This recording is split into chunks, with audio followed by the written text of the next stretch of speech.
You guys leave me no room here.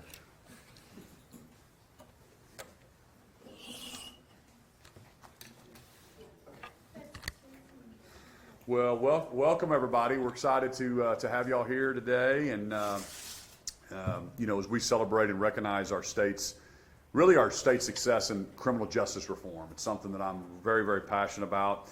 You know, when I ran for governor, I was shocked to learn that Oklahoma was 50th. We were last place in incarceration rates, men and women.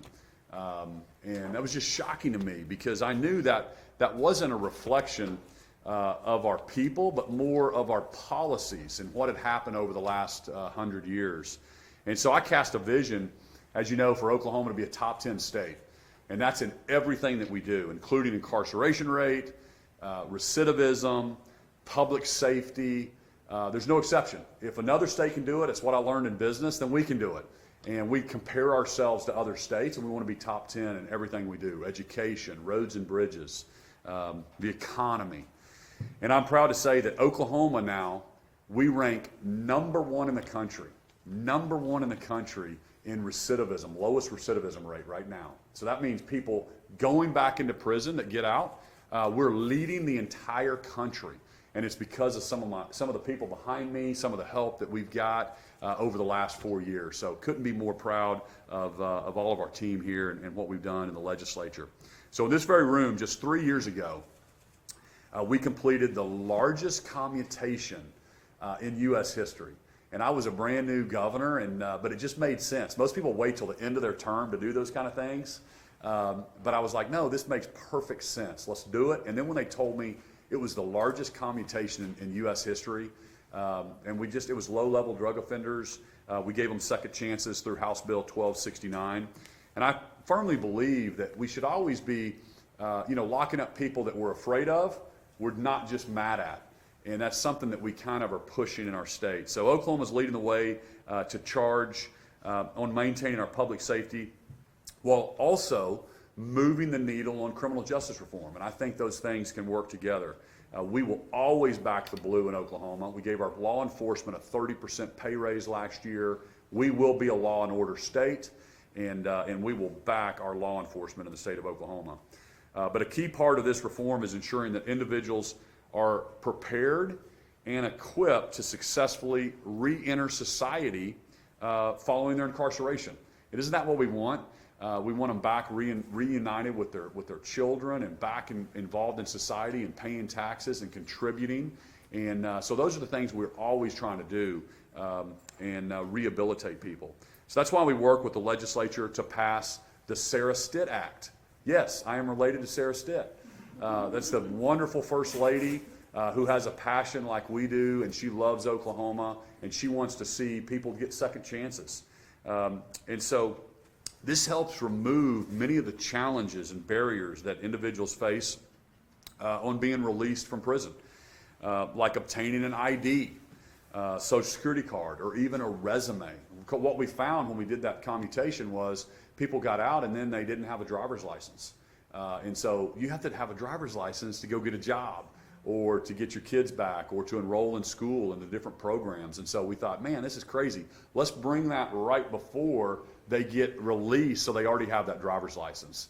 And so it just makes sense, common sense things. It's the way we lead the state of Oklahoma. Individuals should have the tools they need to re-engage in our workforce and society after completing a sentence. And our state is continuing to build on this momentum, and I'm glad that we can be here today to recognize House Bill 4369. So this legislation, it incentivizes compliance with parole supervision and workforce participation, as it allows 30 days of earned time credit for every month of compliance with terms of their supervised parole. So we believe this will give our parole officers more time to focus on the individuals who may be struggling with reentry.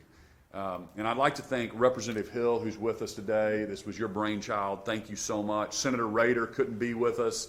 Coach Rader's back in Tulsa today. But your leadership on this restorative workforce and making this legislation a reality.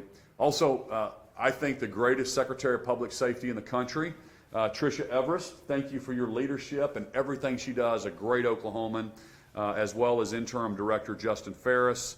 We're also joined by Laura Crissay, Senior State Policy Manager for the Justice Action Network, and my friend Grover Norquist is here, who not only advocates and is a champion for tax policy, lower taxes, which is what I'm all about, smaller government, lower taxes, unleashing our economy.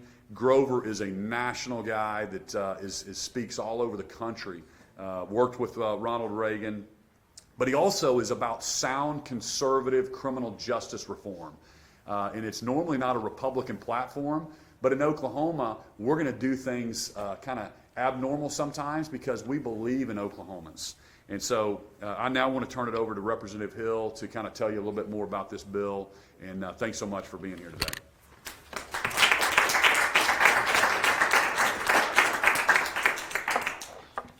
First of all, thank you, Governor Stid. I truly appreciate the opportunity to work together towards this and his entire team. House Bill 4369 was simply the idea of how we take a multi-year effort to address criminal justice reform and workforce gap. What it does is it reduces the time on parole, but it also saves taxpayer dollars. Rather than someone being able to waive parole and stay in for an extra 6 months on our dime, they come on out and they're able to join the workforce. That's crucial for us. As an employer myself, I'm all about all the time talking about how do we address workforce gap. As an employer, we're constantly looking for a solid workforce to come to work, and this is an untapped resource, a pool of employees, and I'm excited about the work that they're doing at DOC, preparing the next group of individuals that will be working in our businesses. In addition to that, we also did the Sarah Stitt Act, which provides those that are coming out of incarceration with necessary documentation. Very important in that is that they're coming out with the certificates they earned. Plumbing, electrical, cosmetology. We see some wonderful stories that are coming out from those that have gotten their CDL, that are literally out on the road driving. And as employers, we understand the gap we have right now in meeting the need of those drivers. This is a pool, which is why we're here today, is to talk about Restorative Workforce Initiative, to be able to incentivize, to excite, to encourage employers across the great state of Oklahoma that while you're looking for new employees, we have a system, we have a way. And not only with the Sarah Stid Act will you be able to come out and get a job, but through this initiative, you'll now be able to work with DOC to do the interviews before someone comes out of incarceration. So on day one, you're coming out with a job. We know that if someone has a job within the first 21 days of coming out of incarceration, they are 90% less likely to return. That is massive for us as a state. As the governor has talked about, we've done a lot of work over the last 4 years to address this issue. And this to me is our next great step forward as a state. As part of that, I'd like to also thank some of the companies from my own district, from House District 47, people that live in Mustang, Oklahoma, that have been part of this. Early on, I had a conversation with an oil and gas company from my area, Plaster and Walt, who had, as we were talking about energy policy, they start talking about, well, what else are you doing? And I told them about this idea of the Sarah Stitt Act. It was back in 2019. And they said, well, actually, we have a working example of that already. His name is Derek Hass. He's here with us today. And he literally was an example of that. What now is the Sarah Stid Act? He was that formula. And that excites me because we see individuals that have come out of other states with this success record, and now we can duplicate that and lead the way in Oklahoma. Also with us today from 777 Roofing is Larry Andrews, a man that is an inspiration in my community, is an author also, who has his own criminal justice story. And he's come out now as a successful entrepreneur and also as an employer who believes in second chance opportunities and is leading the way in that in Mustang, Oklahoma. Here's the other great part, and this is where I'll start to digress, is that this idea, the parole credits, the Restorative Workforce Initiative, these things came out of conversations around a table. We invited people into our home in Mustang and just started to talk about what would a difference look like. And today I have two of them with me. I have Doug and Jennifer Eckert here who have worked a lot on this, and they just pitched this idea of the Restorative Workforce Initiative. What would it look like if we as a state leaned into the idea of an untapped work pool and started to connect them with industry? Out of that, here we are today. And that's my other encouragement to Oklahomans is let's look for these opportunities. Let's make sure we're having those conversations. This is how we move us forward as a state. So once again, thank you to the Secretary. Appreciate you so much. Lauren, thank y'all for your work. Grover, thank you so much for reaching out. And thank you, Governor. I truly appreciate the partnership. We really are leading the way in so many ways in Oklahoma. And I'm just proud to be part of it. Thank you for being here today.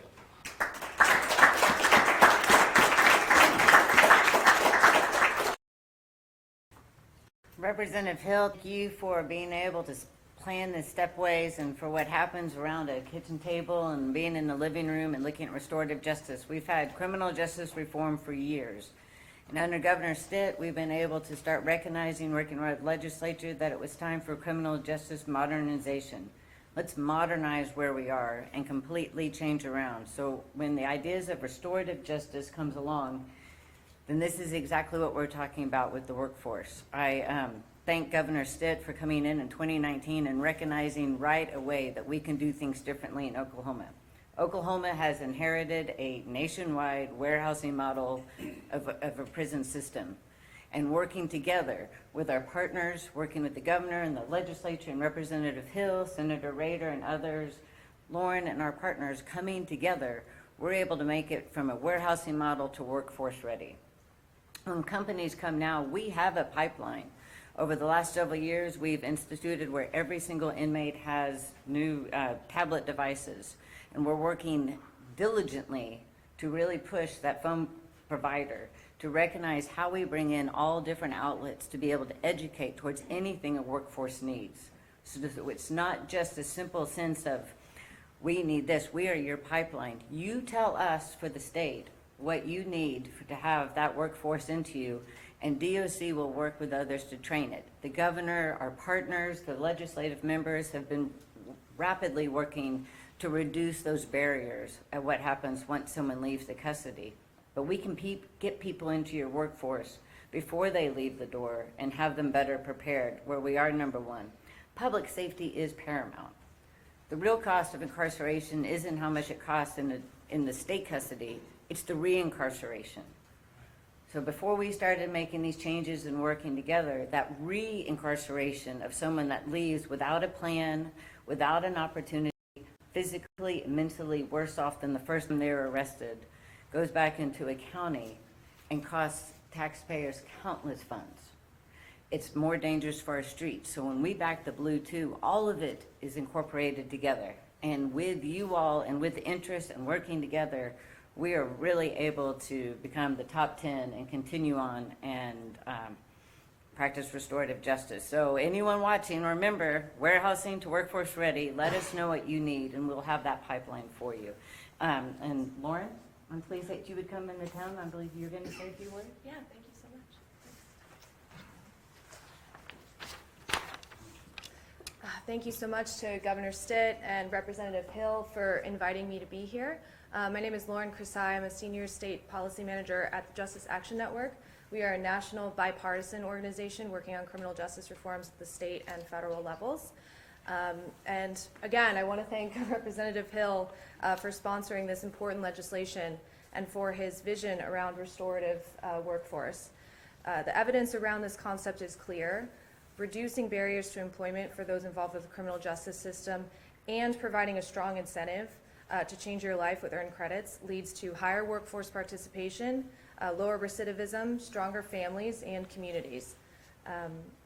We look forward to continuing to work with you on all the ideas that you have, and of course Secretary Evers as well, and looking forward to 2023, so thank you so much. And of course, thank you to Governor Stitt for not only signing this important bill, but for your unrelenting commitment to this issue. You know, it makes Oklahoma communities stronger and safer, and you see that. And we appreciate that you put politics aside and prioritize good policy and good governance. You don't sit back and ask, what will this do for me politically? But you ask, why shouldn't we do this if it makes sense? Which is very refreshing from a governor. Like with the historic day of commutations, for example. I mean, he talked all about it. It was just really refreshing to see leadership in the first term like that, so really appreciate it. And yeah, that's the type of leadership that it takes to put Oklahoma right on the right track. I work in a lot of states, and I wish that I had the opportunity to work with more governors like you. And so, you know, who prioritize sound policies and make their communities safer and offer a pathway to success for those who have earned a second chance. I'll just wrap up by saying I really do appreciate the holistic approach on this issue. It's so important to think through the little details, the technology, the workforce, all the stuff that you don't really think about, but it can make such a difference. So thank you again for having me, and thank you to everyone here. So, Grover?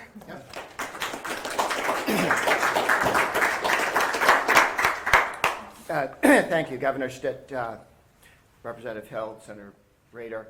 About 20 years ago, a number of conservatives got together, folks from Christian Fellowship, taxpayer group like mine, Americans for Tax Reform, and we said we really need to do something about prisons, criminal justice reform. It's run by the government. You just know it's got to have problems, and how could we be doing this better? Why haven't we been looking at this? We just sort of figured somebody was taking care of it. And the more people looked into it, the more we said there are a lot of conservative principles that are not being applied in this at all.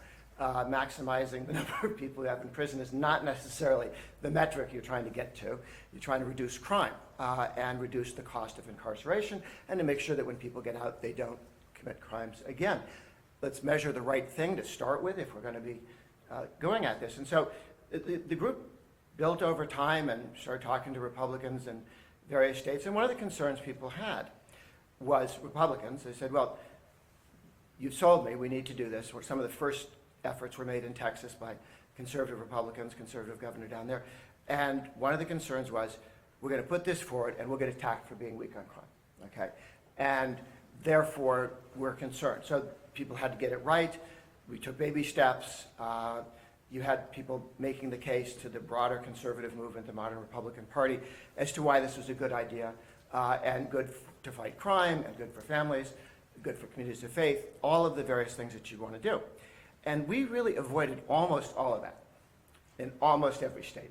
The only time, I asked somebody recently, following what you guys have been putting up with here in Oklahoma, were there some conservatives taking cheap shots at Republican governors or Republican legislators who were moving serious criminal justice reform?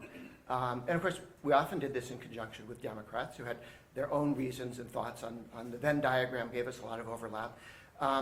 But in asking around, because I didn't see it state to state, and I was told, well, in Georgia once, 2 people lost because they were primaried by people because the Republicans didn't vote for criminal justice reform. So they were primaried from the right because people wanted criminal justice reform, not because they were against it. That's different, has been different, painfully, here in Oklahoma, where consultants making a lot of money working for the Indian tribes have lied about what's going on in prisons, lied about criminal justice reform, lied about the reforms in order to make political points on wholly separate issues. Nothing, they don't give a whit about the lives they're trying to destroy. They don't care. They don't know. And they don't care.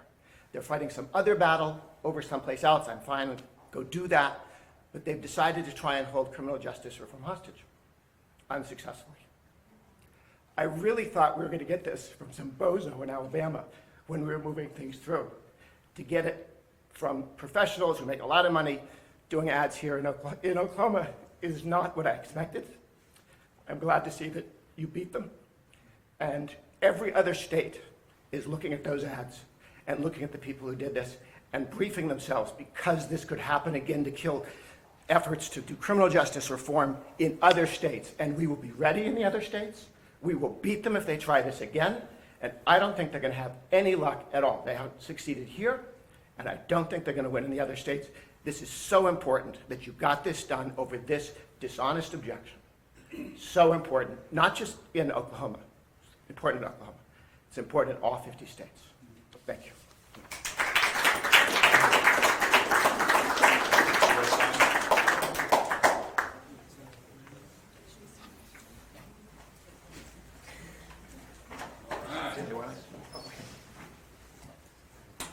Get this sign here.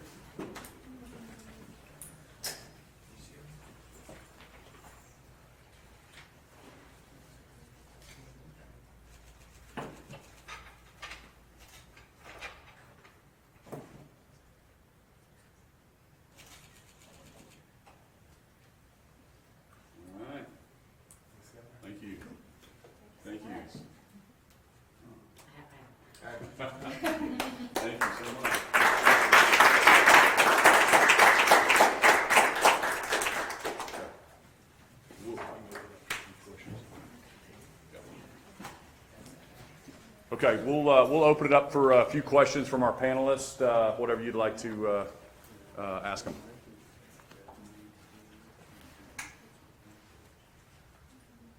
Is there an estimated number of people that will be affected in a positive way immediately on November 1st or soon after?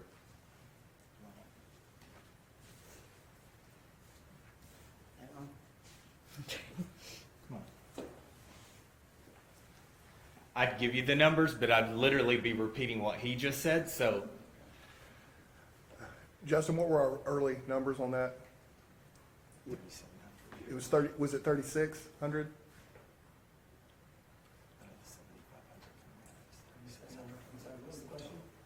How many have immediate impact? I believe it was 36, I just don't want to misquote. That sounds correct. 500 were released immediately on that first commutation, and it impacted additional persons who aren't immediately released. Right, I believe the number is 3,600.